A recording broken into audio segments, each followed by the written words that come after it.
If you want to catch a world record spoonbill or an 85-pound blue cat, you want to come out with Smith's Fishing Adventures. Jason Smith is out here with us today, and we are out here catching catfish, and he's going to tell us all about what you can do if you hire his services and have world record fish catching days.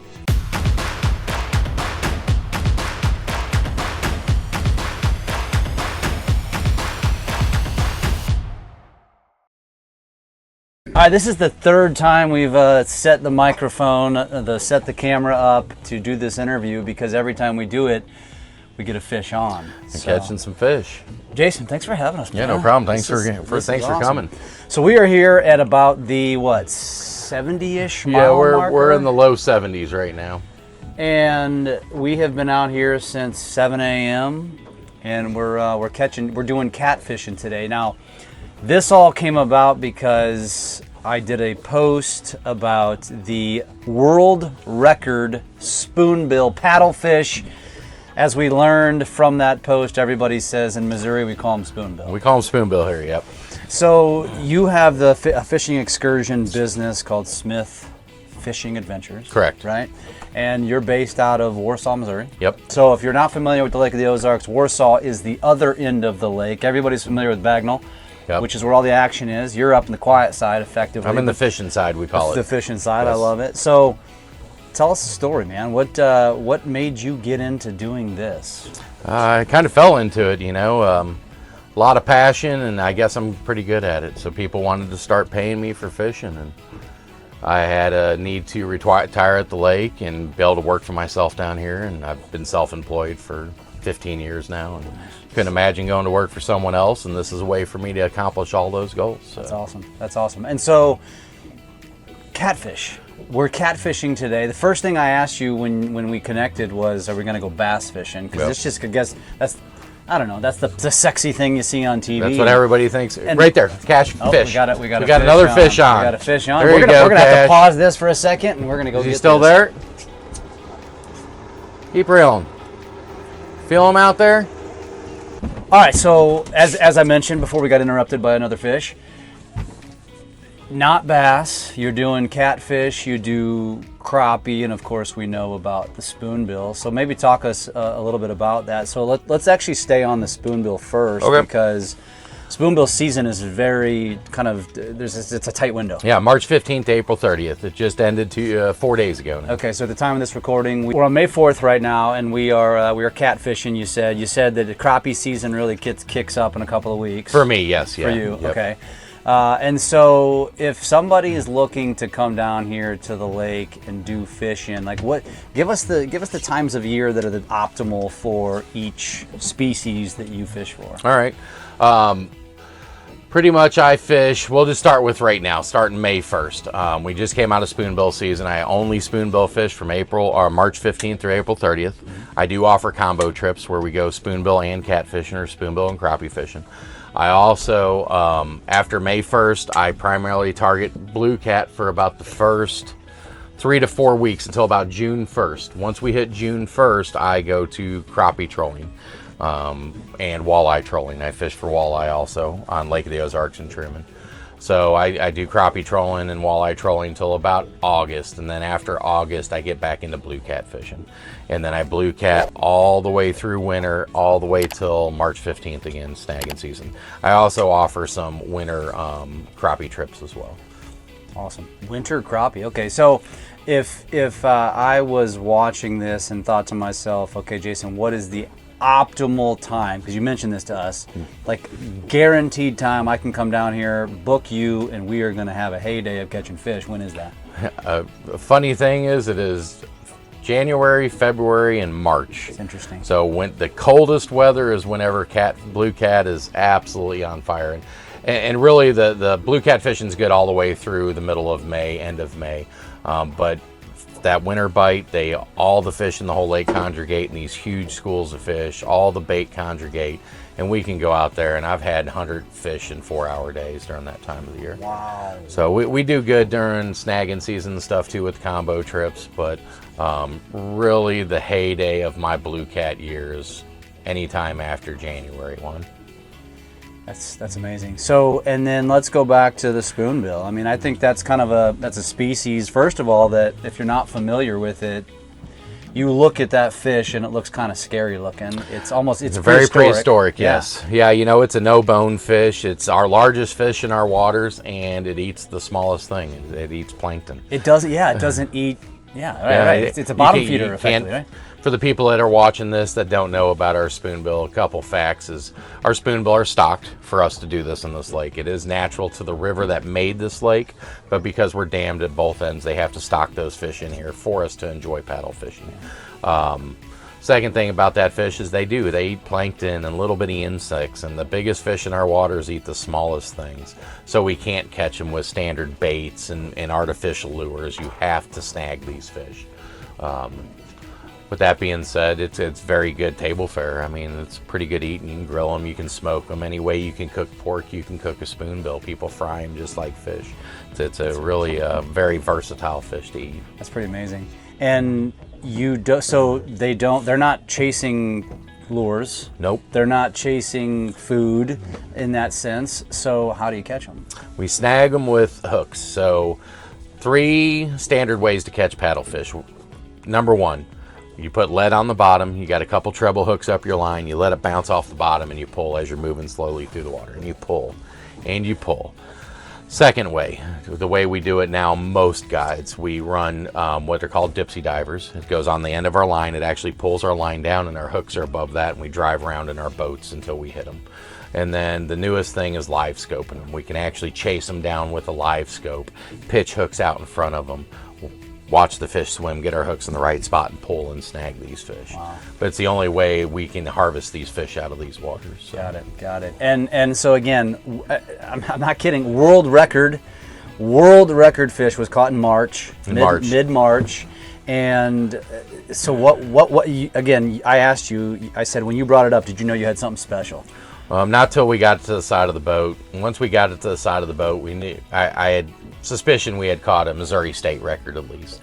I contacted conservation, made a few calls. After talking to conservation for about an hour, they sent me measurements of Missouri's last state record, 140 pounds-ish fish. Measured about 60 inches from the back of the eyeball to the fork of the tail, which is the way we measure paddlefish. Ours was about 67. Okay. So you knew you had that beat. We had it beat. Our fish was 5 inches bigger around than the previous Missouri state record. So when I told conservation that, they instantly got very interested. So bunch more phone calls. They decided to meet my clients at a meat market because meat markets have certified scales. Three brothers. Yeah. Shout out to Three Brothers. Yeah. Yep. They ran over to Three Brothers. They did the weigh-in. They took the jaw off the fish. I got a call about... Wait, they take the jaw off the fish. So they took the jaw off the fish so they could age the fish. And a lot of people want to know if Bass Pro bought this fish or whatever. And just so you know, we got nothing for this fish. You can't mount skin fish, so they're gonna make a replica of the fish. That replica will actually be in Benton County Museum in Warsaw, Missouri. They will feature me and Chad's story with the fish when they finally get it made. You will live in infamy. I'm going to be in a museum. It's kind of crazy, ain't it? I'm a man of nothing, and I'm going to be in a museum, and that's just surreal in itself. So, I made a little piece of history for my family. That's cool, man. So what was the size? What was the world record, and then what was the fish that you guys caught? So the previous world record was 164 pounds. The world record... Out of where? Where did that come from? Keystone Lake, Oklahoma. Okay. He's actually there's a guy down there, and I believe they live scoped him, but he's broke several world records in a row. Broke his own world record several times, I believe. And our fish, when we caught our fish, and it was officially weighed on certified scales, 164 pounds and 13 ounces. So we got that fish by 13 ounces. That's amazing. A record's a record, man. Record's a record, you know. Right. It doesn't matter if you win the ball game 13-0 or 1-0. A win's a win. Luckily that fish didn't sweat or anything because it could have easily lost 13 ounces even if, when I stuck it with the gaff, because we gaff these fish to get them in the boat, it didn't bleed at all. and we thankfully it didn't bleed, because if that fish would have bled, we that probably could've would have bled costed some 13 ounces Holy right out of a mackerel. fish. Wow. So we were very fortunate with that fish, and that we, such a small margin to beat a world record on a fish that's so big. Yeah. So yeah. They took the jaw out to age it. Correct. Which then, what was the age of this fish? This fish came back at 32 years old. 32. And what is the? Do you know what the average? How long does a spoonbill typically live? They believe in Missouri an average lifespan of a spoonbill is 25 to 35 years old. Wow, that's crazy. Now, I also mentioned in the intro that if you want to catch a world record fish, cash 6. Just wait a second. Wait a second. Again. See if it hits it again. This is live. We'll keep cash on it and that's right. see what happens. That's right. My stepson's here reeling in all the fish. So I mentioned that you want to get a world record spoonbill, you hire you, but if you want to get an 85-pound blue cat, also hire you, because I've also boated an 85-pound blue cat out of this lake. So tell us about that. 85-pound blue cat actually that particular catfish came 2 years ago during snagging season on one of my combo trips. It's funny, a lot of people think catfish, they think deep water and sitting on the bank for hours, and we literally pulled into a cove after an hour of bad fishing, and as soon as I pulled on, I literally looked at these guys and said, boys, it's on. There is a ton of fish here. I had one line casted out, and by the time I cast out the second, we had already put the first fish in the boat. Nice. So we already knew it was going to be on fire. Well, I got them all casted out and give it a couple minutes, and my 6th rod, the one outside of the boat, gets hit, and he lays the hook into it, and it just starts screaming, dragging. I'm like, it's a good fish, buddy, Unfortunately, he wasn't much of a fisherman at the time. He just hadn't done a whole lot, and we're standing on the side of the boat, and I'm like, dude, you got to reel and pull, and he's struggling, trying to figure out how to reel. It's swimming right at the boat. At this point, the fish is actually under my boat, and he's just reeling like there's not even a fish there, and this fish is way up under the boat, and finally get him to do a little reel, and I start grabbing the line and pulling this fish up, and it hits the surface, and my jaw just hits the bottom of the boat. It's an 85-pound fish out of this lake is pretty amazing. I mean, I've heard of several in the 80s, only 1 or 2 in the 90s, and I don't know that I've ever personally heard of anybody breaking 100 out of this lake. Yeah. So an 85-pound blue cat, and I've been doing this here over 10 years now, and I have never boated one over 80 pounds myself, and I've only heard of 4 or 5 ever boated out of this lake. So that's a huge fish. That's amazing. What did you guys do with that fish? That fish went back in the water. Nice. So I prefer not to keep any fish catch over that guy 12 again. That's the plan. Yeah. Hopefully he'll be 95 next time. Yeah, of course. Now, what about? So we've talked about spoonbill. We've talked about cat. What about crappie? What's your best story there? Well, crappies they're a little speckly silverfish that people love to eat, but best eating fish. 2 and 3 pound crappie are pretty amazing. 2-pounders. I've caught 1 2-pounder myself. Wow. I've never caught a 3-pounder. Very few 3-pounders come out of these lakes, but we catch. There's days I've caught 175 fish in 3 hours. Wow. So that's more crappie stories. You want crappie, it's about numbers, because volume. Especially when we're trolling during the summer. The summer crappie bite we do. I strictly am trolling for them, and we have days where we catch 80 to 100 fish in 4 hours. Wow. And those are keepers. I mean, that's not even the ones we throw back, and the 50 weird carp and drum and catfish and everything else. That's a good question. So are you catching other fish by accident? Oh yeah, every fish in the water will eat a crankbait, especially during the summer. We've caught carp, drum, walleye. We catch several walleye, carp, drum, walleye, catfish, channel cat, blue cat, flathead, you name it. If it's in the water and it eats artificials or shad or anything, we've caught them on crankbaits. Yeah.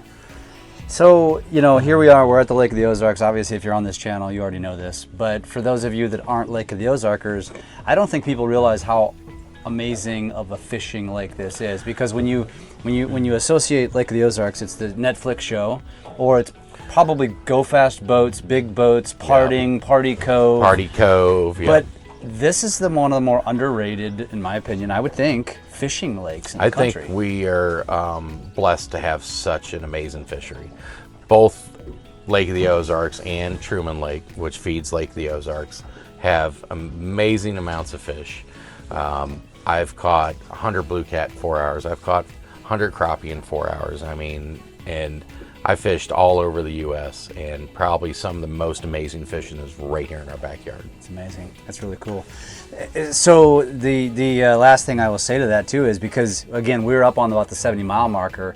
Again, if you're not familiar with the lake, you typically see mile markers 0 to about 25. That's what they show on TV. That's about it. Effectively. Yep. All the activity, but you said you live on the 80-mile marker. Correct. The main channel runs 92 miles. Yep. That's not even including the arms that can go 15, 20 miles, like the Big Niagara, for example. We have a creek right here that goes about 7 miles back. A creek. It's just a creek, yeah. Well, and again, if you're not familiar with the lake, it's a flooded Osage River. It's a reservoir. It's a reservoir. And so I guess even calling it a lake, there's always somebody in the comments that says it's not a lake. It's a river, there's always people that always say that, oh, Lake of the Ozarks is just up to a certain point and the rest of it's just the river, and that's not true. We're Lake of the Ozarks from end to end. And most of the time we're not a river. Today, we're a river. Yeah. We are actually flowing water for us today, but most of the time we're just dead still lake, and it's enjoyed the same from end to end. The nice thing about the upper end, it's more the fishing small boat side. So if you're afraid to come to Lake of the Ozarks because you're afraid your boat's going to get ate by the 32-foot yachts, then you come up to our 62. End. Say 82. I mean, it's crazy down there. You know, even my 24-foot boat, I won't bring down there in the summer because it's going to swallow my boat. But up here, you can play around all year round. And the only time those boats come up here is if they're doing a dam-to-dam run, or there's some festivals in Warsaw that they like to come up here for. So that brings up a good point. You know, what is there to do in Warsaw? I mean, Warsaw, Osage, other than both lakes. I mean, because we are, you know. Oh, that's true. You got Truman too. We're right at Truman Dam, so you got everybody fishing below the dam. You got Lake of the Ozarks. You got Truman Lake. And Truman Lake, by the way, is bigger than Lake of the Ozarks. Water volume, yes. Truman Lake is 55,000 acres, and when it's flooded, it can go all the way to 250,000 acres. Wow. So I believe in 19 was the last time it was flooded that high, but it will hold max capacity 250,000 acres flooded. And so when you say water volume, because it's more expansive and the lake is more snake, it's the serpent. Yeah, we have more shoreline than Truman. More shoreline than the state of California. About 1,260 miles, I believe, is about what we got here. And Truman doesn't have that, but water volume, because of the depth and the size of the lake, it has more water volume than the water volume of this lake. Truman was built solely to feed this lake. And to take all the flood from west central Missouri and east central Kansas. All the flood waters from all of that area go into Truman. Really? And Truman will hold it as long as the Missouri River, so if the Missouri River is super flooded, and they can't get word of water here because it will flood Herman if they let too much out of here, Truman can hold it. Isn't that crazy? So it actually keeps towns a river system away and a lake away safe from all the water that comes from that area. So what you're learning here is that this isn't just a fishing excursion, it's also like I don't know if it's geography or maybe a little bit of history. I tell my wife all the time I'm full of useless knowledge, but it's very interesting knowledge at the same time. I was going to say useful knowledge if you're fishing. If you're fishing, yes. Yeah, absolutely. And if you want to know a little bit of the history, you know, I'm not a history buff by no means, but I get into what I love, and I love the lake I live at. So. That's awesome, man. So if somebody wants to book you, what's the best way to do that? There's a couple ways you can get a hold of me. I have a website, MO is in Missouri, fishingguide.com. So mofishingguide.com. You can get a hold of me on my Facebook at Smith's Fishing Adventures, or my phone number is 573-268-4082. Awesome. And do you book, I think you've already established 365? As long as weather permits? 365 days of the year. As long as it's not I probably won't work on Christmas, but I'm going to tell you, I've worked on Thanksgiving before. Really? So if somebody wants to fish, I'm all about it. You know, I get enough time off that if somebody wants to fish. You get to fish for a living. This is my office every day. Oh, it's beautiful. You know, I still wake up at 3:30 in the morning, which you sometimes, you know, no matter what your job is, you wake up at 3:30 and you're like, dang, it's 3:30. But as soon as I show up to my office, it don't get no better. Yeah, ain't that the truth? So if somebody wanted to book you, I mean, literally Monday through Sunday, I mean, it doesn't Monday whatever. through Sunday, it doesn't matter to me as long as I'm not previously booked or, I'm getting old. I get doctor's appointments and stuff. But as long as I'm not held up by one of those reasons, I'm available to fish. Awesome. So give us those connection points one more time. Yep. mofishingguide.com. Smith's Fishing Adventures on Facebook, and phone number is 573-268-4082. Let's go catch some more fish. Let's do that. All right, brother. Thanks, man. No problem. Thank you.